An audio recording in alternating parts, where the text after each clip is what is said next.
দুইটা ব্যাপারে কোনো আপোষ নাই। একটা হইলো চাঁদাবাজি, রাহাজানি, ছিনতাই, আর একটা হলো মাদক। এই দুইটা ব্যাপারে কোনো আপোষ নাই, কোনো আপোষ করা হবে না। এতদিন যারা যা করছেন আল্লাহর রাস্তায় ভালো হয়ে যান। ভালো হইতে পয়সা লাগে না, ভালো হয়ে যান। ভালো না হয়ে গেলে লাল দালানে ঢুকতে হবে। পরিষ্কার, কেউ ছাড় পাবেন না, কারণ আমরা সেটা চাই না। এবং আমাদের সরকারের পরিষ্কার নির্দেশ, আমাদের প্রধানমন্ত্রীর নির্দেশ যে এগুলো যারা করবে সে কোনো আমার দলেরও হতে পারে না। আমার দলের যারা আছেন নেতা কর্মী, আপনারা এমন একজন সংসদ সদস্য পেয়েছেন, আপনার আন্দোলন সংগ্রাম করতে যে কখনো আপনাদের পকেটের টাকা খরচ করতে হয় নাই। যারা জেলে গিয়েছেন আমি সেই সময় দেখেছি, হামিদুর রহমান হামিদ সবাইকে সহযোগিতা করেছে।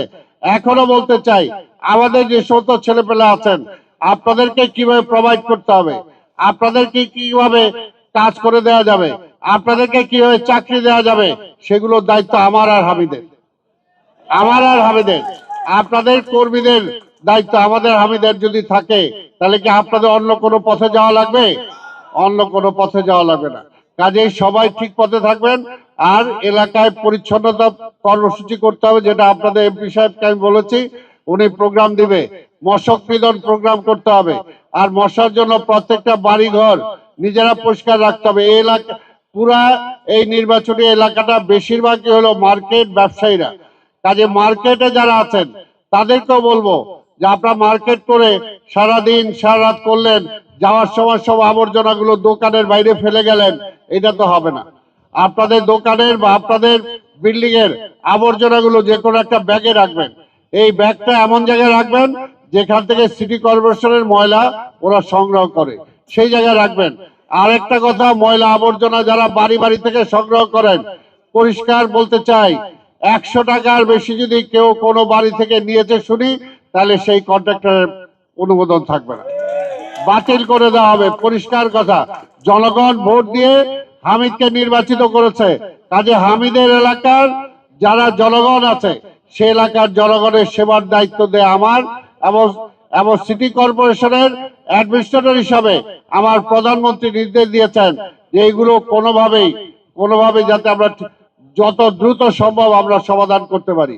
যে সমস্ত দাবি মশার ব্যাপারে ক্র্যাশ প্রোগ্রাম হামিদ নিবে এবং হামিদের নিয়ন্ত্রণে চলবে সবগুলো যে কয়টা ওয়ার্ড আছে, প্রত্যেকটা ওয়ার্ড।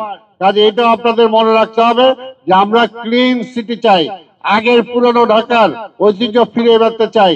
এইখানে খেলার মাঠগুলো খেলার জন্য ব্যবহার হবে, ফুটপাথ গুলো মানুষের হাঁটার জন্য ব্যবহার হবে, রাস্তাগুলো যাতে গাড়ি চলাচল করতে পারে সেটার জন্য ব্যবস্থা করতে হবে। হকার ভাই যারা আছেন অবশ্যই তাদের ব্যাপারে আমরা চিন্তা করি। আমরা সাপ্তাহিক যে ব্যবস্থা আপনাদেরকে করে দেব সেইভাবে চলবে।